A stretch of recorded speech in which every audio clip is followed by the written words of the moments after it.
Hey guys, how's it going? My name is Adam. Today I'm going to show you how to delete Outlook account. So if you went right here to our browser and let's say we clicked right here to search for how to delete Outlook account. Since I don't have an Outlook account, you will see right here how we can do it from here. All right.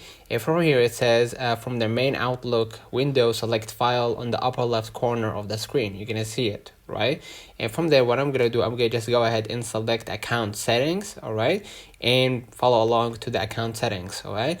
Now select the account that you want to delete, then select remove if you have more than one account.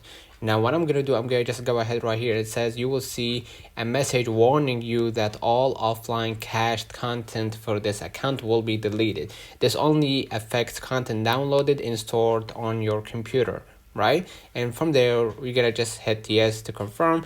Basically, if you want to delete the last or the only email account you have in classic Outlook for Windows, you will receive a warning that you must create a new location for your data before removing the account. So it's pretty simple as that. Let me know in the comments if this video helped you. Don't forget to like and subscribe, turn on the notification bell to receive every video we upload. Thank you for watching.